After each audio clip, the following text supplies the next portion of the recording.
ভারপ্রাপ্ত চেয়ারম্যান জনাব তারেক রহমান স্বদেশ প্রত্যাবর্তন কমিটির সংগ্রামী আহ্বায়ক, জাতীয় স্থায়ী কমিটির সম্মানিত সদস্য জনাব সালাউদ্দিন আহমেদ এখন আপনাদের সামনে বক্তব্য রাখছেন। আমি বক্তব্য রাখার জন্য উঠি নাই। বিসমিল্লাহির রহমানির রহিম।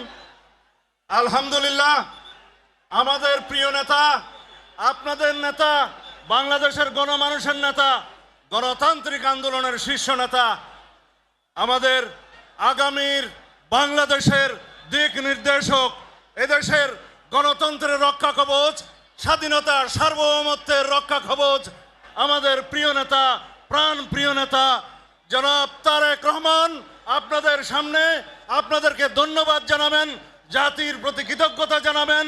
গণতান্ত্রিক সংগ্রামের মধ্য দিয়ে ফ্যাসিবাদের পতন হয়েছে, গণতন্ত্র অবমুক্ত হয়েছে, সেজন্য আপনাদের প্রতি কৃতজ্ঞতা জানাবেন। তিনি আমাদের মাঝে ফিরে আসতে পেরেছেন। আমি আহ্বান জানাচ্ছি বাংলাদেশের গণমানুষের নেতা, আমাদের প্রাণ প্রিয় নেতা, বাংলাদেশের আগামী দিনের দিক নির্দেশক জনাব তারেক রহমান, জনাব তারেক রহমান।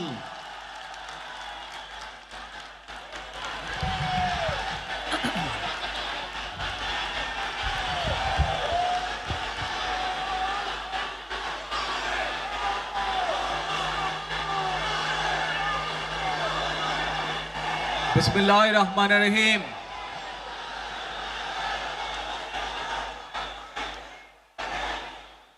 প্রিয় বাংলাদেশ,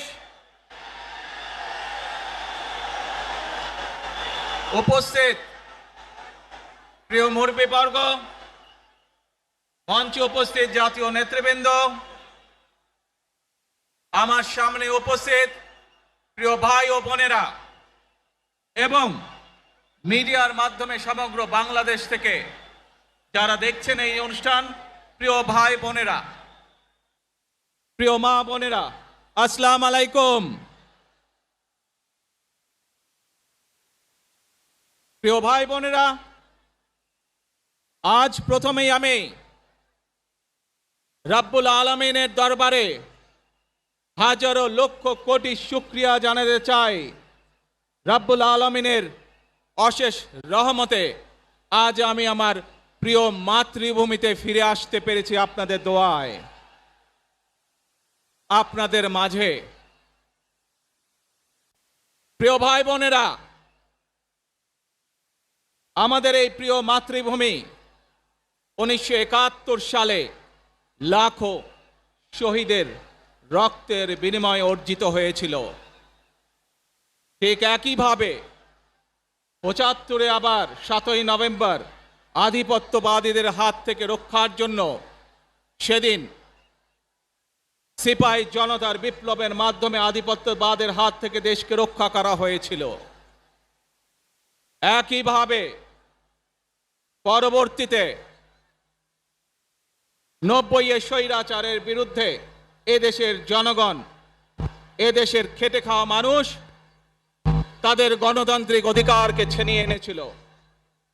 কিন্তু তারপরেও ষড়যন্ত্রকারীদের ষড়যন্ত্র থেমে থাকেনি।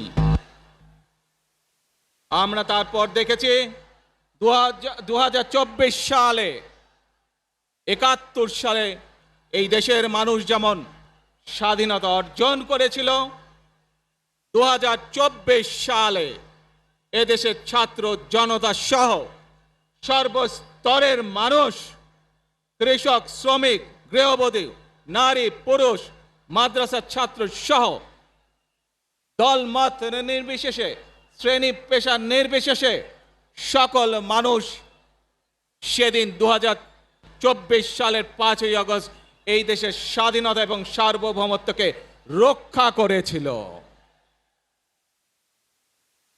প্রিয় ভাই বোনেরা, আজ বাংলাদেশের মানুষ কথা বলার অধিকার ফিরে পেতে চায়।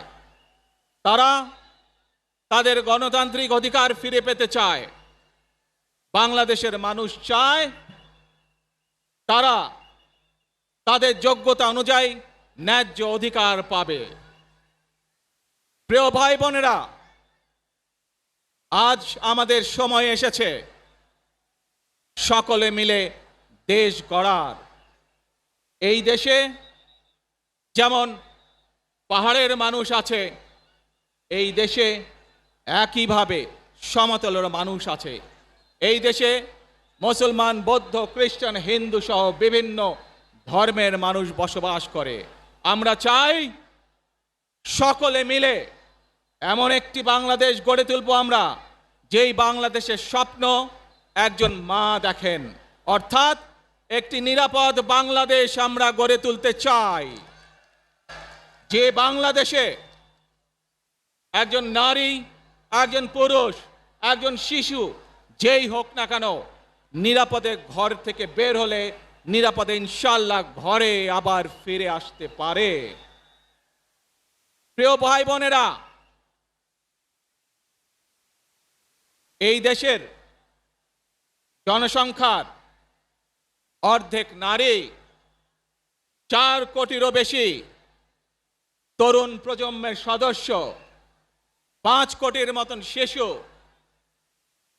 40 লক্ষের মতন প্রতিবন্ধী মানুষ রয়েছেন, কয়েক কোটি কৃষক শ্রমিক রয়েছেন। এই মানুষগুলোর একটি প্রত্যাশা আছে এই রাষ্ট্রের কাছে, এই মানুষগুলোর একটি আকাঙ্ক্ষা আছে এই দেশের কাছে।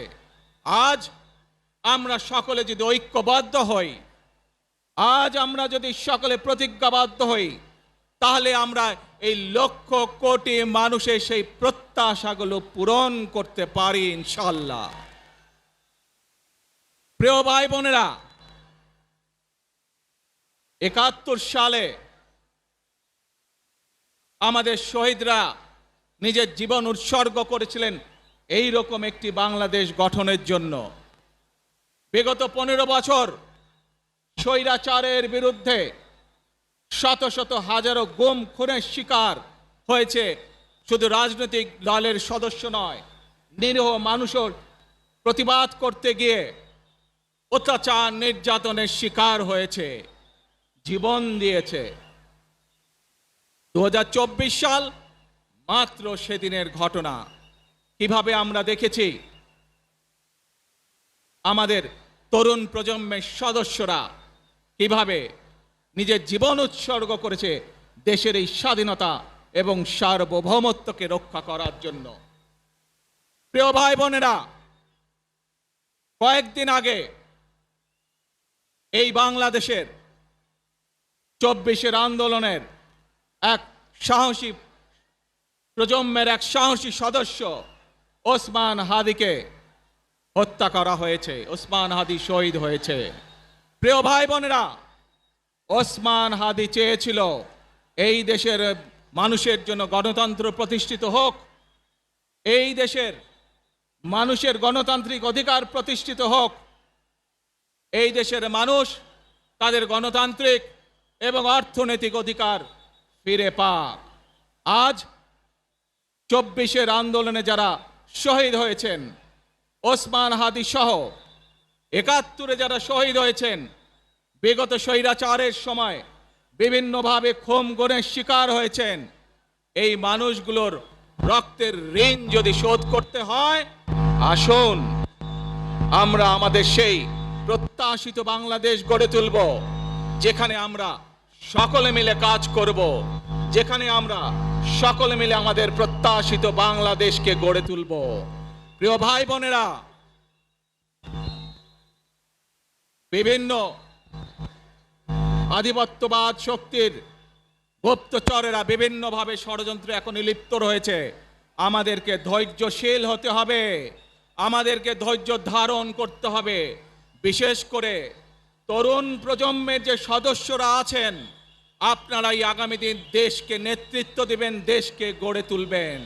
এই দায়িত্ব তরুণ প্রজন্মের সদস্যদেরকে আজ গ্রহণ করতে হবে, যাতে করে এই দেশকে আমরা সুন্দরভাবে গড়ে তুলতে পারি।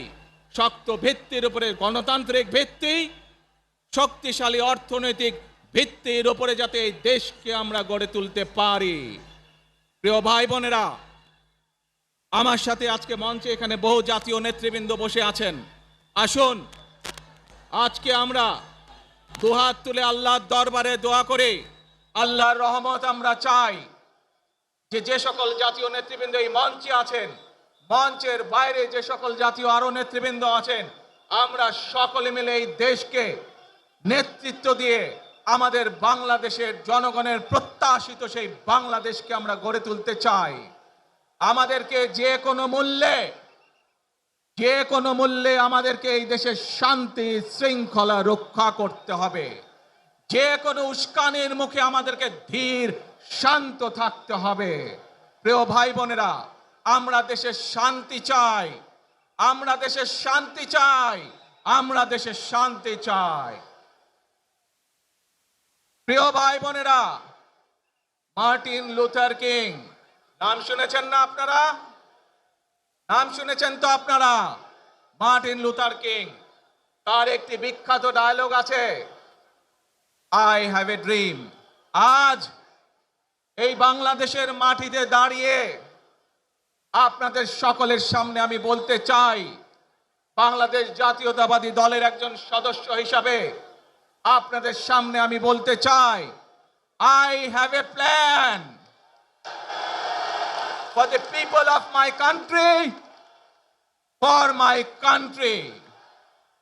আজ এই পরিকল্পনা দেশের মানুষের স্বার্থে, দেশের উন্নয়নের জন্য, দেশের মানুষের ভাগ্যের পরিবর্তনের জন্য যদি সেই প্ল্যান, সেই কার্যক্রম, সেই পরিকল্পনাকে বাস্তবায়ন করতে হয়, প্রিয় ভাই বোনেরা, এই জনসমুদ্রে যত মানুষ উপস্থিত আছেন, এই সারা বাংলাদেশে গণতন্ত্রের শক্তি যত মানুষ উপস্থিত আছেন, প্রত্যেকটি মানুষের সহযোগিতা আমার লাগবে।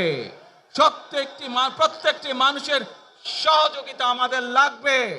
আপনারা যদি আমাদের পাশে থাকেন, আপনারা যদি আমাদেরকে সহযোগিতা করেন, ইনশাআল্লাহ আমরা আই হ্যাভ এ প্ল্যান বাস্তবায়ন করতে সক্ষম হব। আসুন আমরা আল্লাহ রব্বুল আলামিনের দরবারে হাত তুলে প্রার্থনা করি, আমরা জানো, হে রব্বুল আলামিন, হে একমাত্র মালিক, হে একমাত্র পরওয়ারদিগার, হে একমাত্র রহমত দানকারী, হে একমাত্র সাহায্যকারী, আজ আপনি যদি আমাদেরকে রহমত দেন, তাহলে আমরা এই দেশের মানুষ কঠোর পরিশ্রম করার মাধ্যমে আমাদের প্রত্যাশিত বাংলাদেশকে গড়ে তুলতে পারবো। আজ যদি আল্লাহর রহমত এই দেশ এবং এই দেশের মানুষের পক্ষে থাকে, আল্লাহর সাহায্য, আল্লাহর দয়া এই দেশের মানুষের উপরে, এই দেশের উপরে থাকে, ইনশাআল্লাহ আমরা আমাদের প্রত্যাশিত বাংলাদেশ গড়ে তুলতে সক্ষম হব। প্রিয় ভাই বোনেরা, আজ আসুন আমরা সকলে মিলে প্রতিজ্ঞা করি, আমরা সকলে মিলে প্রতিজ্ঞা করি যে ইনশাআল্লাহ আগামী দিনে দেশ পরিচালনার দায়িত্বে যারা আসবে, আমরা সকলে নবী করিম সাল্লাল্লাহু আলাইহি সাল্লামের যে ন্যায়পরায়ণতা, সেই ন্যায়পরায়ণতার আলোকে আমরা দেশ পরিচালনার সর্বোচ্চ চেষ্টা করব। প্রিয় ভাই বোনেরা, আজ আপনারা জানেন, এখান থেকে আমি আমার মা দেশনেত্রী খালেদা জিয়ার কাছে যাব। একটি মানুষ, যে মানুষটি এই দেশের মাটি, এই দেশের মানুষকে নিজের জীবনের থেকেও বেশি ভালোবেসেছেন, তার সাথে কি হয়েছে আপনারা প্রত্যেকটি মানুষ সে সম্পর্কে অবগত আছেন। সন্তান হিসাবে আপনাদের কাছে আমি চাইবো, আজ আল্লাহর দরবারে আপনারা দোয়া করবেন, যাতে আল্লাহ ওনাকে তৌফিক দেন, উনি যাতে সুস্থ হতে পারেন। প্রিয় ভাই বোনেরা, সন্তান হিসাবে আমার মন আমার মায়ের বিছানার পাশে পড়ে আছে সেই হাসপাতালের ঘরে, কিন্তু সেই মানুষটি যাদের জন্য জীবনকে উৎসর্গ করেছে, অর্থাৎ আপনারা এই মানুষগুলোকে, যাদের জন্য দেশনেত্রী খালেদা জিয়া জীবন উৎসর্গ করেছেন নিজের জীবন, সেই মানুষগুলোকে আমি কোনোভাবেই ফেলে যেতে পারি না। এবং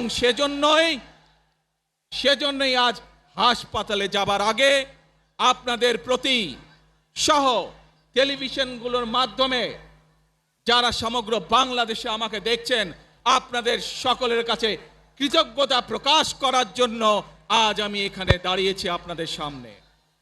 প্রিয় ভাই বোনেরা, আসুন আমাদেরকে আজকে নিশ্চিত করতে হবে, আমরা যে ধর্মের মানুষ হই, আমরা যে শ্রেণীর মানুষ হই, আমরা যে দলেরই রাজনৈতিক দলের সদস্য হই অথবা একজন নির্দলীয় ব্যক্তি হই, আমাদেরকে নিশ্চিত করতে হবে যে কোনো মূল্যে আমরা আমাদের এই দেশের শান্তি শৃঙ্খলাকে ধরে রাখতে হবে। যে কোনো মূল্যে যে কোনো বিশৃঙ্খলাকে পরিত্যাগ করতে হবে। যে কোনো মূল্যে আমাদেরকে নিশ্চিত করতে হবে যাতে মানুষ নিরাপদ থাকতে পারে।